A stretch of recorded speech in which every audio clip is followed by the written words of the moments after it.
Hello friends, welcome back to my channel Advanced English 101।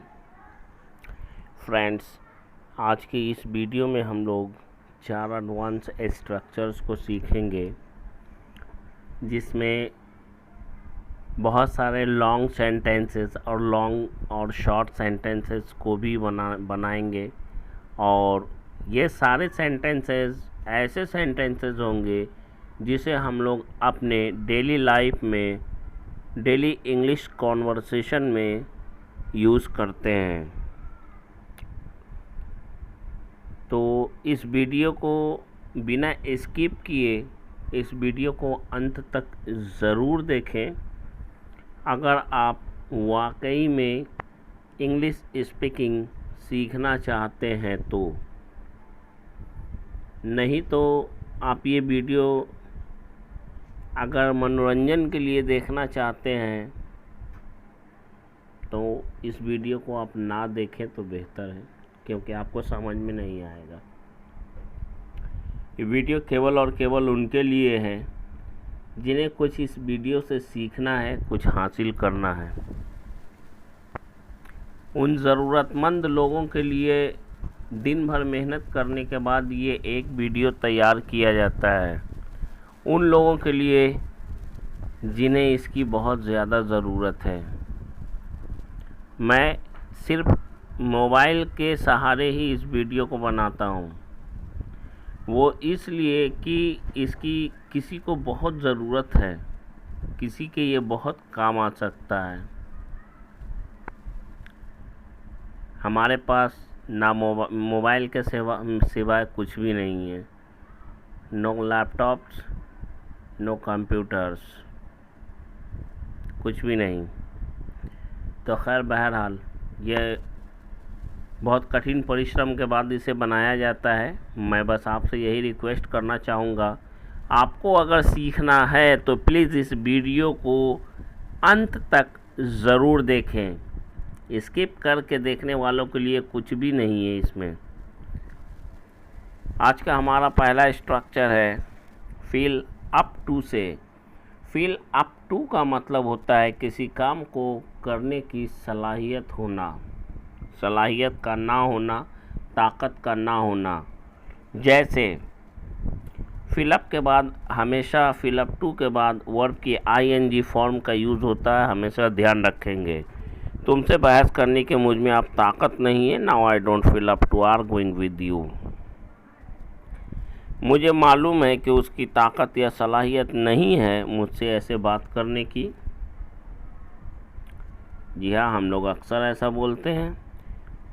I know that he doesn't feel up to talking to me like this.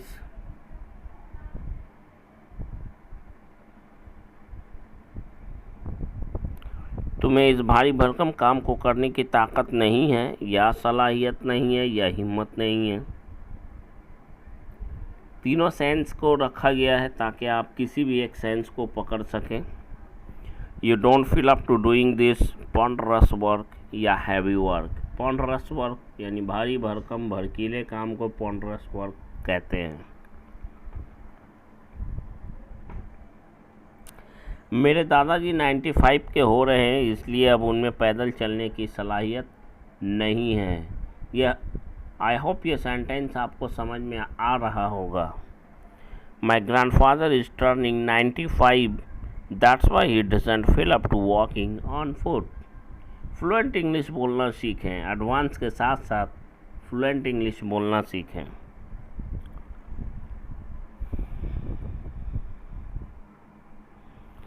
उस बूढ़े आदमी में इस कठिन काम को करने की ताकत नहीं है, क्योंकि बढ़ती हुई उम्र के साथ उन्हें बहुत सारी समस्याएं हैं।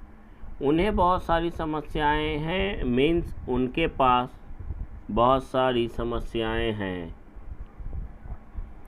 That old man doesn't feel up to doing this hard work because he has lots of problems as well as increasing age.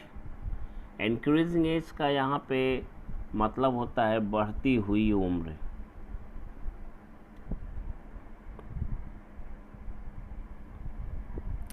Public place पर खड़े होकर लोगों के साथ अंग्रेज़ी में बात करने करने की उसमें ताकत या हिम्मत या सलाहियत नहीं है, इसलिए वह आज भी पिछले 3 सालों से अंग्रेजी सीखने की कोशिश कर रहा है।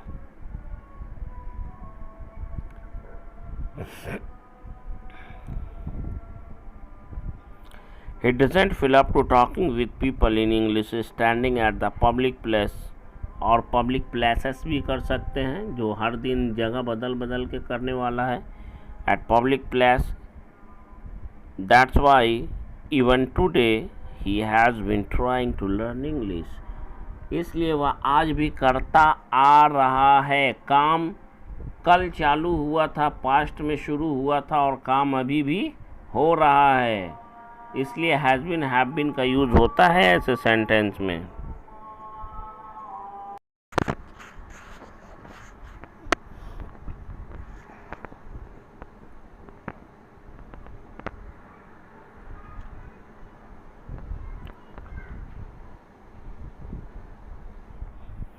आज मैं बहुत थक चुका हूँ, मुझे थोड़ा आराम करने की ज़रूरत है।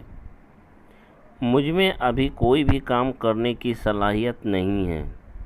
पहले सेंटेंस को पूरा पढ़ लें एक बार अच्छे से। Today I am totally tired, ऐसा भी बोल सकते हैं बहुत थका हुआ के लिए, या ऐसा भी बोल सकते हैं today I'm completely tired, या today I'm very tired, so I need to take a little bit rest, or you can say so I need to take some rest, I don't feel up to doing any work right now।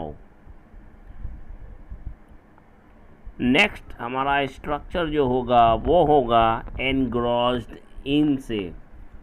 जब भी हमारे कहने का sense ये होगा कि कोई आदमी किसी काम में पूरी तरह से डूब चुका है, लगा हुआ है, पूरी तरह से ध्यान मग्न है, उस सेंस में हम लोग एनग्रॉस्ड इन प्लस वर्ब की आईएनजी फॉर्म का यूज़ करते हुए उस तरह के सेंटेंस को बनाते हैं। आइए देखते हैं पहला सेंटेंस। इन दिनों वह पूरी तरह से अपनी पढ़ाई में डूबा हुआ है, क्योंकि पढ़ लिख कर वह अपने लक्ष्य को प्राप्त करना चाहता है। He is engrossed in his studies these days because he wants to achieve his goal after receiving education। After receiving education का मतलब होता है पढ़ाई या तालीम या शिक्षा प्राप्त करने के बाद, तालीम हासिल करने के बाद, शिक्षा प्राप्त करने के बाद वह लड़का पूरी तरह से उस एक आँख वाली लड़की के प्यार में डूबा हुआ है। सीख लीजिए, यूट्यूब पर नहीं मिलेगा ऐसा sentence.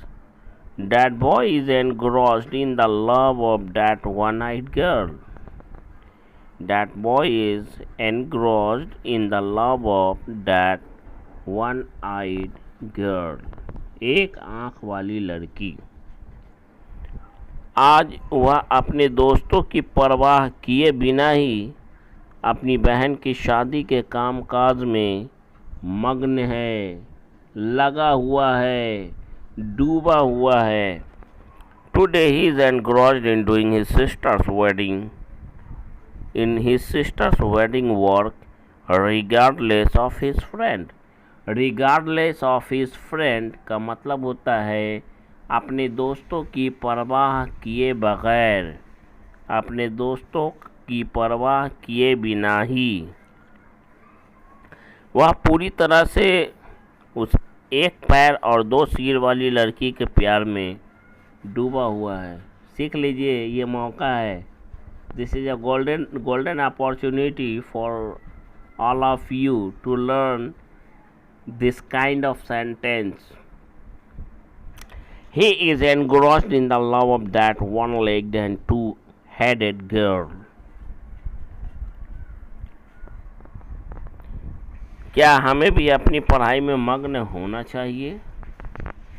Should we also be engrossed in our studies? should be also engrossed in our studies.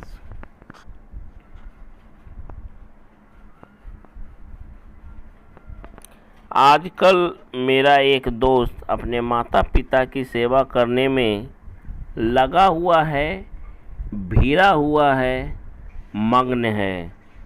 These days, one of my friends is engrossed in serving his parents. मेरे भाई, वीडियो अच्छा ना लगे तो डिसलाइक कर देना, ताकि मुझे समझ में आए कि ये वीडियो कितने लोग हैं जिन्हें ये वीडियो अच्छा नहीं लगा या कुछ सीखने को नहीं मिला.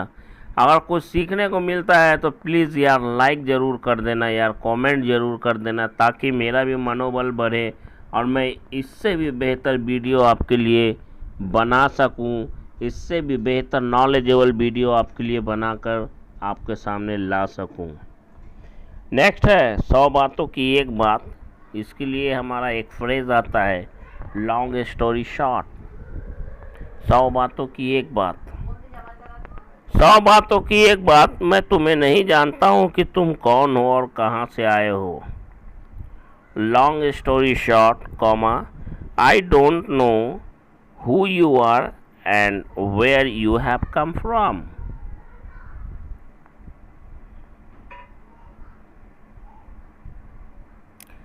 सौ बातों की एक बात. आपसे मैं तुम्हारा कोई भी काम नहीं करूंगा, क्योंकि मैं तुम्हारा कोई बंधुआ मजदूर या गुलाम नहीं हूँ. ये YouTube पर कभी नहीं मिलेगा मेरे भाई. Long story short, I will not do your any work from now onwards, because neither I am your bonded laborer nor your slave. Bonded laborer का मतलब होता है बंधुआ मजदूर. Bonded labor, बंधुआ मजदूर.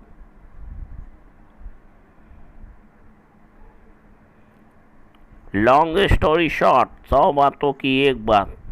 I will not do your any work from now onwards. 100 बातों की एक बात. मैं तुमसे प्यार करता हूँ, ना कि उससे. ऐसा सेंटेंस मेरे भाई केवल और केवल मेरे ही चैनल पे सीखने को मिलेगा. Long story short, I love you rather than him और हर. 100 बातों की एक बात. मैंने तुमसे प्यार किया है, क्या तुम मेरी अर्धांगिनी बनना पसंद करोगी. Long story short, I have fallen in love with you. मैंने तुमसे प्यार किया है.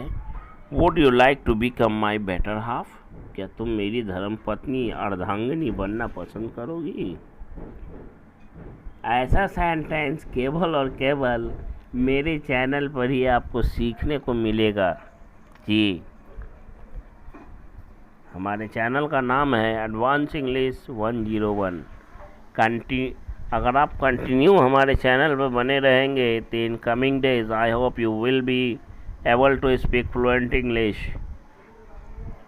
100 बातों की एक बात. मैं आपको अंग्रेज़ी कैसे बोली जाती है सिखाना चाहता हूँ, ना कि स्पोकन इंग्लिश सिखाने के नाम पर आपको रट्टू तोता बनाना चाहता हूँ. Long story short, I teach you how English is spoken rather than want to make you. यहाँ पे आई को मैंने नहीं लिखा क्योंकि हमारा सब्जेक्ट पहले काम कर रहा है आई का. rather than want to make you a rattling parrot in the name of a spoken English. जी हाँ, सीख लीजिए. In the name of spoken English का मतलब स्पोकन इंग्लिश के नाम पर. I don't want to make you a rattling parrot in the name of spoken English. मतलब इसका स्पोकन इंग्लिश के नाम पर मैं आपको रट्टू तोता नहीं बनाना चाहता हूँ. 100 बातों की एक बात. वह तुमसे शादी नहीं करना चाहती थी. सिंपल पास्ट का है ये.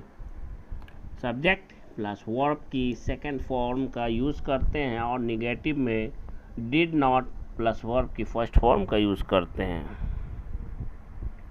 Long story short, she did not want to marry you because she was already engaged with someone else. क्यों शादी नहीं करना चाहती थी? क्योंकि वह पहले से ही किसी के साथ फंसी हुई थी, एंगेज थी। इस तरह का एडवांस वोकैब्स, एडवांस सेंटेंस केवल और केवल एडवांस इंग्लिश 101 पर ही आपको सीखने को मिल सकता है। इसलिए मेरे भाई दिल खोलकर लाइक करें, शेयर करें, सब्सक्राइब करें, कंजूसी ना करें, ताकि हमारा मनोबल बढ़ता रहे और इससे भी बढ़ के एक से एक सेंटेंस आपके लिए लेकर आता रहूं। 100 बातों की एक बात, लड़कियों के पीछे भागना छोड़ो और पैसों के पीछे भागना शुरू करो, क्योंकि जब तुम पैसों के पीछे भागने लगोगे तो लड़कियां खुद तुम्हारे पीछे भागने लगेंगी। जी हाँ, इट्स अ बिटर ट्रू, ये कड़वा सच है। Long story short, stop running after the girls and start running after the money, because when you start running after the money, the girls themselves will start running after you.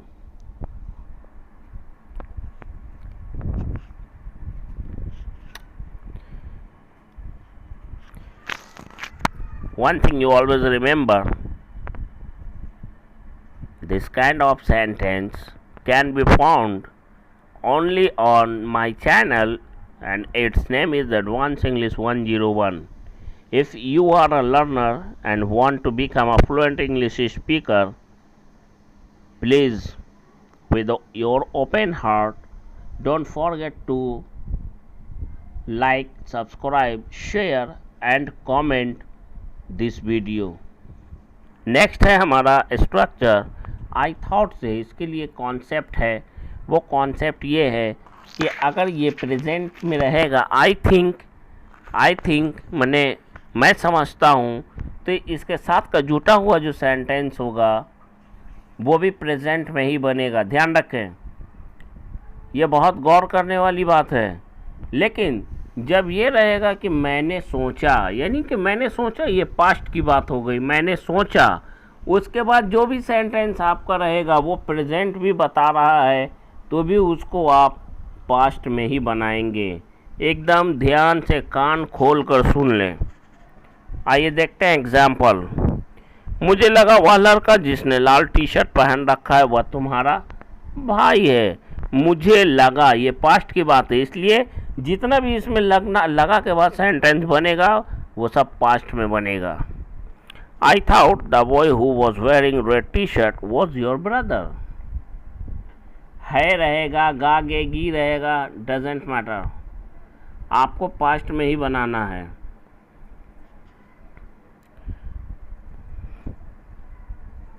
Will रहेगा तो would में बनाना है, is R M रहेगा तो was were में बना देना है। मुझे लगता है ये प्रेजेंट में है, इसलिए इसके बाद का भी सेंटेंस आपको प्रेजेंट में बनेगा। मुझे लगता है आज वह तुमसे मिलने यहाँ ज़रूर आएगा।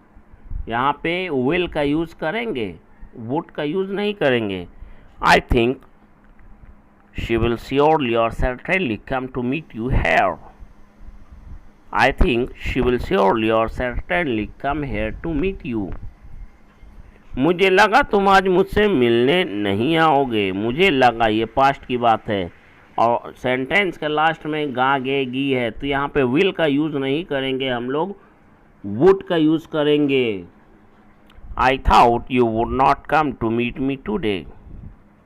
मुझे लगा कि तुम बीमार हो। यहाँ पे क्या है, लगा है और लास्ट में क्या है, हो।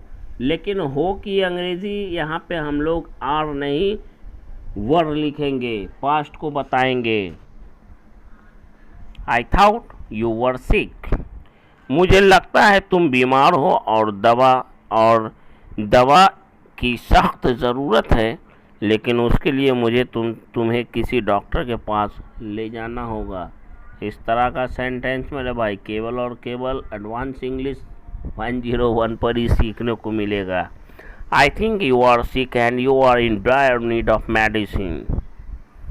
You are in dire need of medicines. Medicine भी लिख सकते हैं, मेडिसिन्स भी लिख सकते हैं, बट फॉर डैट, लेकिन उसके लिए I will have to take you to the doctor. मुझे तुम्हें डॉक्टर के पास ले जाना पड़ेगा। I will have to take you to the doctor.